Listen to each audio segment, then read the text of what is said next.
While Animal Kingdom opened with only 2 rideable attractions, the park would slowly build up its catalog of experiences in the early 2000s. Serving as Disney's most unique gate, the park is unlike anything else the company has created, with its focus on live animals, shows, and education instead of the company's typical dark rides and IP-based attractions. Animal Kingdom has since added rides based on movie characters that could have fit well in any of Disney's other gates, with Pandora: The World of Avatar opening in 2017, but in the years following its launch, the park was the black sheep of Disney's repertoire. While Animal Kingdom was certainly a half-day park when it opened in 1998, Disney would continue to add experiences to the park that would expand its offerings in the years that followed, but it would take 5 years for the company to unveil what would not only be one of the most expensive attractions in the world, but one of the biggest rides Disney has ever built. Welcome back to another episode of Theme Park Lore, where today we'll be breaking down the history and lore of Animal Kingdom's classic coaster, Expedition Everest: Legend of the Forbidden Mountain. After the launch of MGM Studios in 1989, Disney began work on planning the resort's 4th gate. As one of the last pieces for then CEO Michael Eisner's Disney Decade, the 4th park was meant to serve as Disney's most ambitious project yet, creating something completely different from the company's other offerings. Wanting to pull from Walt Disney's love of animals, Eisner tasked Imagineer Joe Rohde to not just make another zoo, but build on what the greatest zoo in the world could be. Taking the concepts of education and live experiences that traditional zoos are built on, the team at Disney would put together a park that would set itself apart in a heavily saturated industry, needing to be amazing enough to not only make people travel to Florida to see it, but also enticing enough for visitors to choose the park over Disney World's other offerings. Imagineers would decide to pull from animals of all types, whether they be from the past, the future, or the imagination. Allegedly costing nearly $1 billion,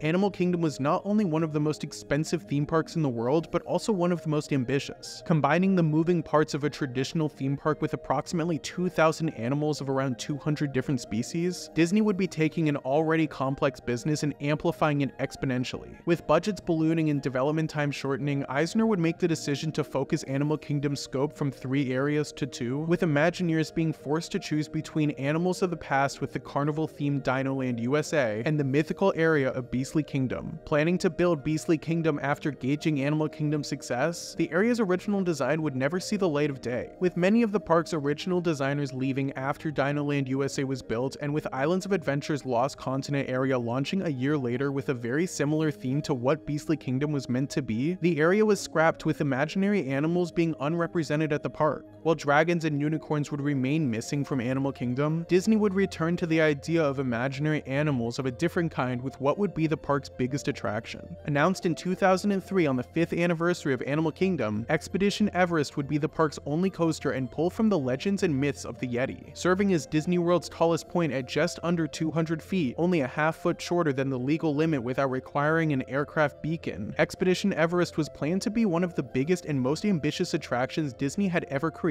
Creating an original story rather than pulling from existing IP, Imagineers led by Joe Rohde would travel to Tibetan villages to immerse themselves in the culture they were attempting to adapt. Pulling from the area's architecture, legends, and lore, Imagineers hoped to seamlessly weave one of the world's biggest artificial mountains into the already existing Asia area of the park. With almost 20 million pounds of concrete, 5,000 tons of steel, 38 miles of rebar, and 500 workers overall, Disney spared no expense when building out Animal Kingdom's first true e-ticket attraction. Wanting to tell an original story about the Yeti based on myths and legends, the team worked to build a 20-story mountain that would be as large as possible from far away while remaining convincing up close. By utilizing forced perspective, Imagineers tasked at building the mountain would use new technologies to streamline the design process as much as possible. While engineers on the team had estimated the mountain's design would take 3 to 4 years to complete, by incorporating digital pre-visualization software, Imagineers were able to cut down the design process to only 18 months. By creating a series of 24 clay models, when the artists were finished with their sculpt, the team was able to scan in the model to meticulously tweak every segment. This allowed the team a sense of precision never achieved before, and while the mountain itself was huge, incorporating digital tools into the planning process made the build much easier. When Imagineers were initially designing the attraction, much of the ride occurred outside the mountain, but Joe Rohde's insistence on making the mountain as convincing as possible forced the team to bring as much of the ride inside the show building as possible. Clocking in at 2 minutes and 50 seconds would require Imagineers to get creative when fully utilizing the space in the show building, with the ride's track and its supports being as close as 6 inches away from each other at all times. While the attraction attraction would have been impossible to build completely analog. By utilizing the digital revisualization tools, the team was able to separate the ride out into smaller pieces that could be connected one by one. Assembling like a giant jigsaw puzzle, the team split the mountain's facade into 3,000 rebar sections called chips, which could be brought into place individually. While a typical build would require large scaffolding to surround the mountain as it was erected, because the team was painting each section of the mountain by hand, Imagineers developed a new type of scaffolding that would minimize its cover-up. By attaching 2,000 steel bars to the ride's supports on the inside of the mountain, the facade was built around it, with each bar being snapped off as sections were completed. Utilizing 6,000 gallons of paint along with plaster and concrete, the mountain is as convincing up close as it is far away and serves as one of the most iconic fixtures of the park. Serving as Disney's most recent attraction not based on pre-existing IP, Imagineers were able to create whatever story they wanted, and through it were able to develop one of the most immersive queues at a Disney park. Located at the Asia area of Animal Kingdom, guests enter the ride's queue at the Himalayan Escapes travel agency. Guests then walk through a replica of a tea garden, passing buildings that look like they've been there for thousands of years. Influenced by the real Tibetan villages they visited, Imagineers took paint, construction, and wear and tear into consideration when building out the area's queue, with the team building natural sags and imperfections into the facades. Passing by a room of climbing equipment, visitors then encounter the Yeti Museum room that introduces the lore of the ride. Featuring artifacts, statues, and memorabilia of the Yeti, the walls also feature information on real animals of the region. During the attraction's development, Disney purchased around 8,000 authentic props from the area to get their village as close to the real thing as possible. After leaving the museum, guests finally encounter the coaster. Partnering with manufacturer Vekoma, the attraction's track measures in at over 3,800 feet and is able to reach speeds of 50 miles per hour during its run. Entering the loading dock, guests board the attraction in groups of 2 and lower the lap bar as the train leaves the station. After climbing a small hill, guests make their first descent as they bank corners and approach the attraction's largest hill. Entering the chain lift, the train travels 112 feet up as it passes a temple of Yeti artifacts. Beginning their descent, guests bank a corner before passing through a cave in the mountain. As the train exits, guests quickly come to a halt as the coaster's track has been destroyed. Dropping backwards, guests re-enter the cave, this time traveling through a new track. In complete darkness, riders descend as they travel through a turn before stopping in a large cave. Looking up, a shadow of the Yeti emerges and can be seen breaking more pieces of the track. With the rail ahead turning to present a new route, riders launch up a small hill before making the coaster's largest drop of 80 feet. Reaching 50 miles per hour, the train makes a 250-degree turn as it weaves into another cave and drops once again. Hearing the roar of the Yeti, riders exit the cave where they enter a helix and are lifted back into the mountain. Speeding past an audio animatronic of the Yeti, guests narrowly escape before they exit the cave and enter the unloading dock where they can exit the attraction through the gift shop. Opening on April 7, 2006 and costing a reported $100 million,